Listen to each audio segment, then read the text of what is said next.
Assalamualaikum warahmatullahi wabarakatuh. Bagaimana kabarnya hari ini anak soleh-soleha? Semoga semua sehat walafiat ya. Jangan pernah bosan walaupun belajarnya dari rumah.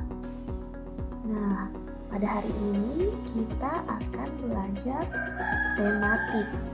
Nah, sebelum kita memulai pelajaran, marilah kita bersama-sama membaca doa belajar.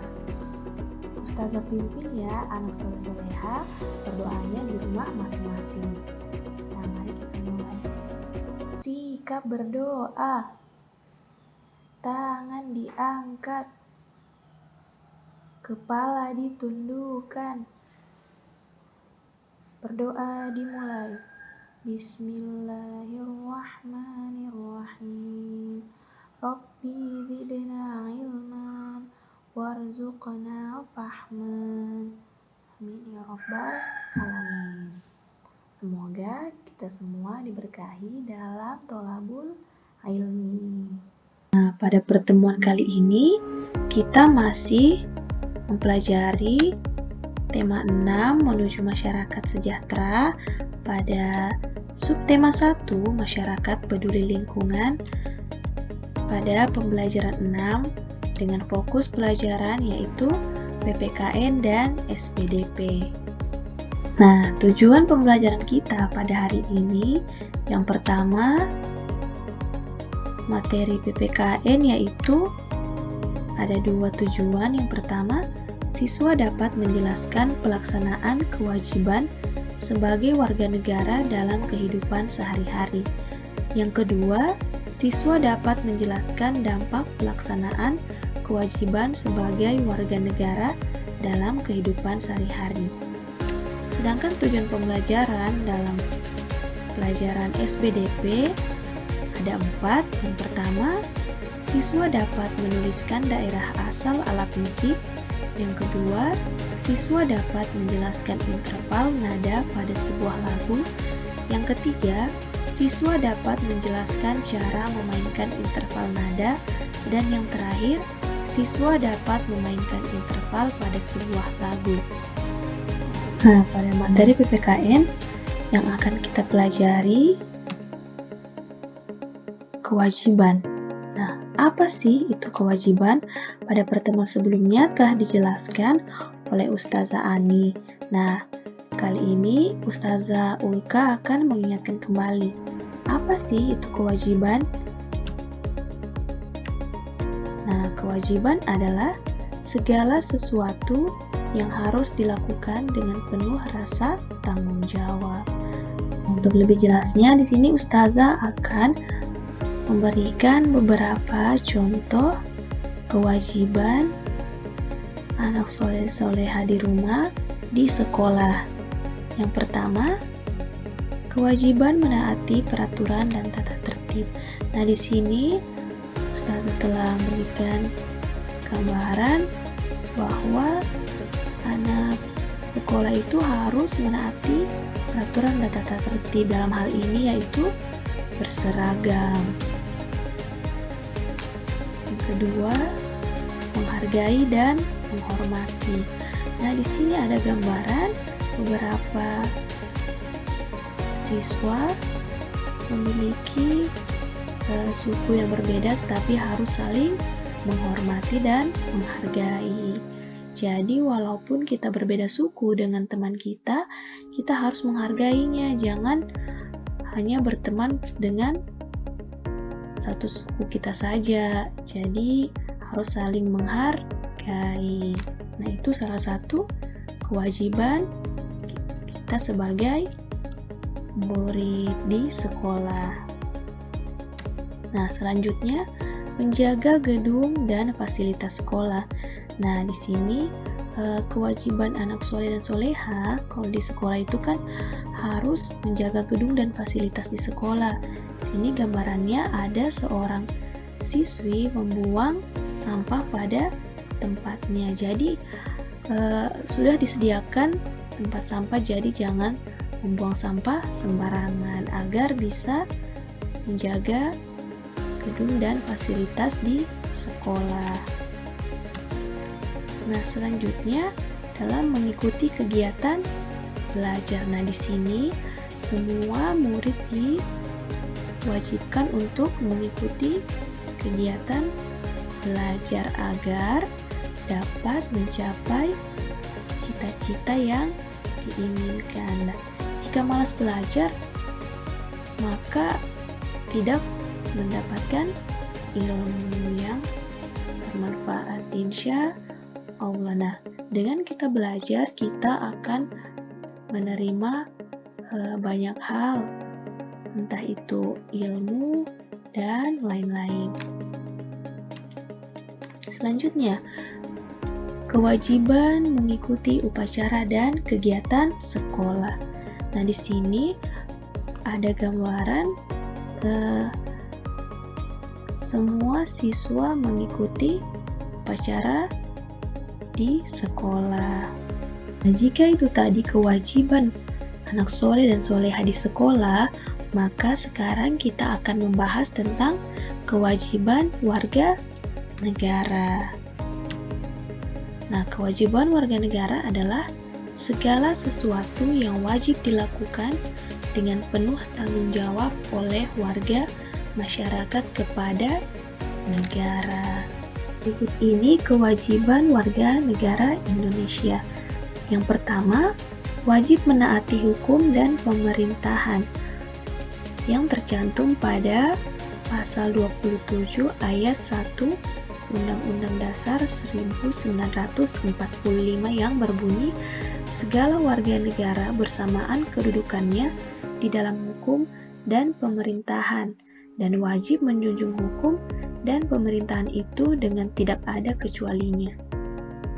Yang kedua, wajib ikut serta dalam upaya pembelaan negara yang tercantum pada pasal 27 ayat 3 Undang-Undang Dasar 1945 yang berbunyi, setiap warga negara berhak dan wajib ikut serta dalam upaya pembelaan negara. Yang ketiga, wajib menghormati hak asasi manusia orang lain, di mana tertuang dalam pasal 28J ayat 1 yang berbunyi, setiap orang wajib menghormati hak asasi manusia orang lain.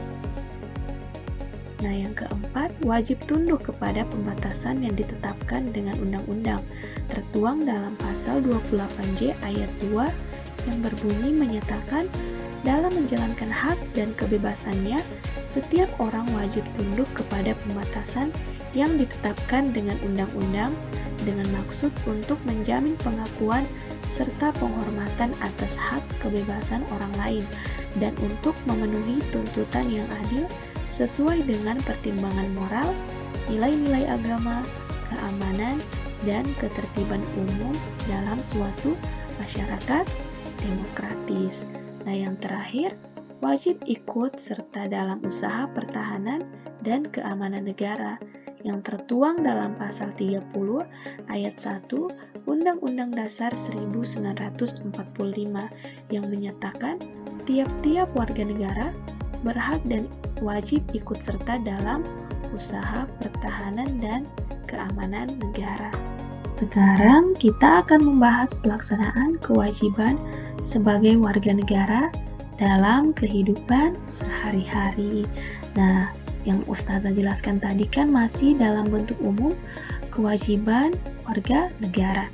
Nah, kali ini Ustazah akan menjelaskan yang dalam kehidupan sehari-hari beserta dampak yang ditimbulkan ketika melaksanakan kewajiban tersebut. Yang pertama, melaksanakan kewajiban membayar pajak. Nah, ini akan berdampak pada berlangsungnya pembangunan bangsa. Jadi, jika kita melakukan kewajiban membayar pajak, maka dampaknya yaitu berlangsungnya pembangunan bangsa. Nah, yang kedua, saling membina kerukunan di antara warga masyarakat, antara pemeluk agama, suku, ras, dan budaya. Nah, jika kita melakukan kewajiban ini, maka dampak yang ditimbulkan yaitu tercipta kehidupan masyarakat yang aman, damai, dan tentram sehingga negara akan semakin kuat. Nah, yang ketiga yaitu mengembangkan sikap kekeluargaan dan gotong royong. Nah, jika kita melakukan kewajiban ini, melakukan sikap kekeluargaan dan gotong royong, maka akan tercipta kehidupan masyarakat yang aman, damai, dan tentram sehingga negara akan semakin kuat. Nah, yang keempat, kewajiban memanfaatkan sumber daya alam sesuai kebutuhan. Nah, akan berdampak pada sumber daya alam akan menjadi terjaga. Jadi, kita tidak boleh memanfaatkan sumber daya alam tidak sesuai kebutuhan kita atau berlebih-lebihan.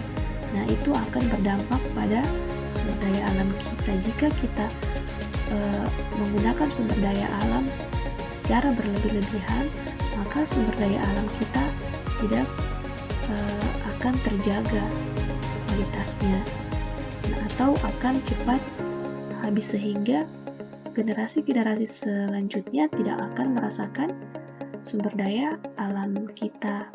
Nah, yang terakhir yaitu kewajiban memanfaatkan sumber daya alam dengan tetap menjaga kelestariannya. Sama seperti yang keempat tadi ya, dampaknya akan pada sumber daya alam menjadi terjaga. Selanjutnya kita beralih ke fokus pelajaran seni budaya dan prakarya. Nah, yang akan kita bahas kali ini yaitu tentang alat musik. Nah, alat musik merupakan suatu instrumen yang dibuat atau dimodifikasi untuk tujuan menghasilkan musik. Nah, dalam hal ini kita akan membahas alat musik tradisional. Perhatikanlah gambar berikut. Nah, di sini terdapat 4 gambar di mana orang-orang memainkan masing-masing alat musik tradisional yang berasal dari Indonesia. Nah, yang pertama itu, gambar yang pertama yaitu alat musik yang bernama angklung yang berasal dari Sunda, Jawa Barat. Nah, yang kedua, alat musiknya yang bernama gamelan Bali. Nah, sesuai namanya, gamelan Bali ini berasal dari Bali. Nah, yang ketiga apa anak soleh-soleha? Iya, nama dari alat musik ini yaitu tifa yang berasal dari Maluku dan Papua. Nah, pada gambar terakhir, nomor 4, nama alat musiknya yaitu margondang yang berasal dari Tapanuli atau Sumatera Selatan. Masih banyak lagi alat musik tradisional di Indonesia yang mempunyai ciri khas masing-masing. Ini hanyalah beberapa saja yang Ustazah tampilkan. Jika kita membahas musik, maka secara tidak langsung kita juga akan membahas namanya interval nada. Nah, apa sih interval nada itu? Nah, contohnya yaitu seperti ini.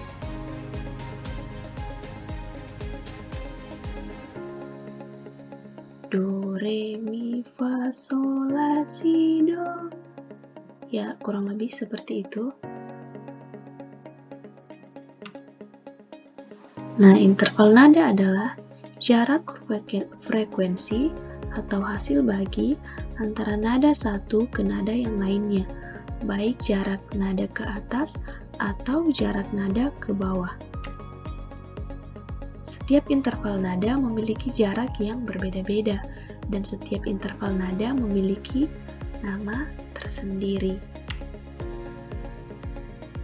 Memainkan interval nada. Berdasarkan cara memainkannya, interval dibagi menjadi 2, yaitu interval harmonis dan interval melodis. Interval harmonis adalah 2 nada yang dibunyikan secara bersama. Sedangkan interval melodis adalah dua nada yang dibunyikan secara bergantian. Untuk lebih jelasnya, perhatikan contoh berikut.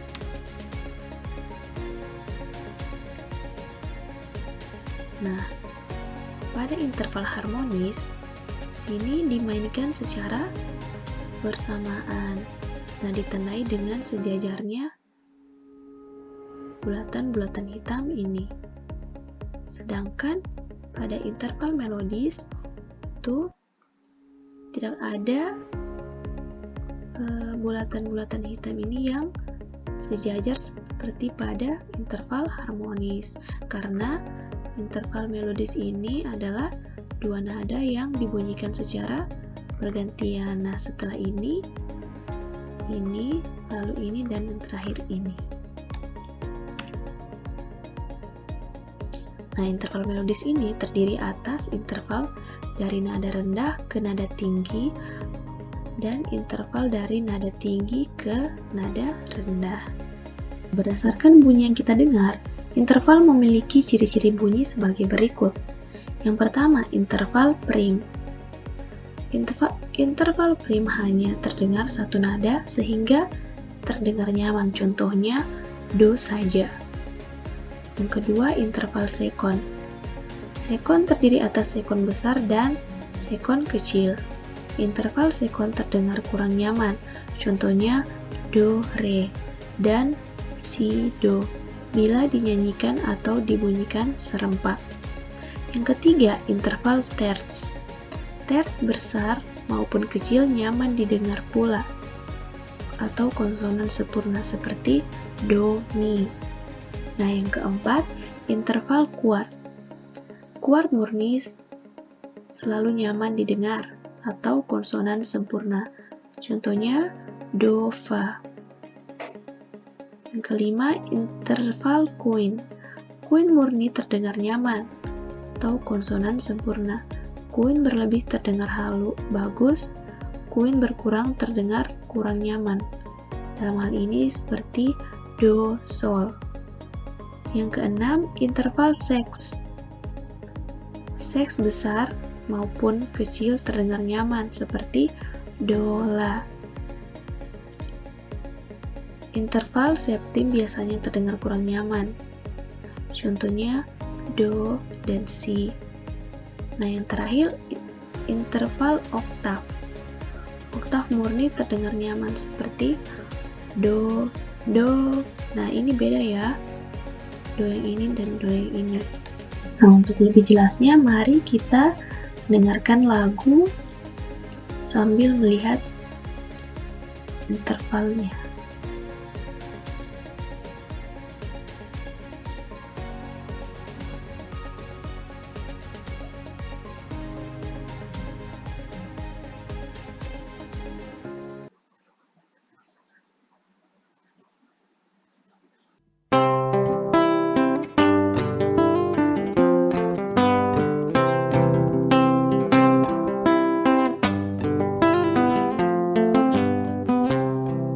Selendang madi kinjang kain panjang madi toru pangeol ni konting masong ondeng kemamangon lu. Mariam tomong dainang sin napang masin. Mariam tomong dainang sin napang masin.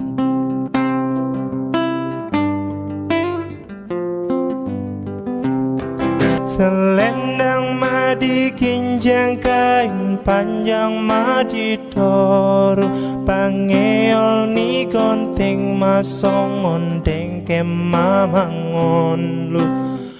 Mariam tomong dainang sin napang masin. Mariam tomong dainang sin napang masin.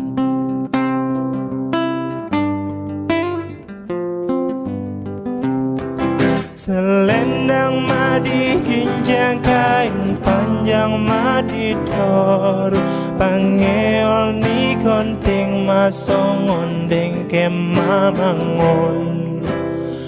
Mariam to mong dai nang sinapang masin. Mariam to mong dai nang sinapang masin. Kesimpulan kita pada pertemuan kali ini ada 4. Yang pertama, kewajiban adalah segala sesuatu yang harus dilakukan dengan penuh rasa tanggung jawab.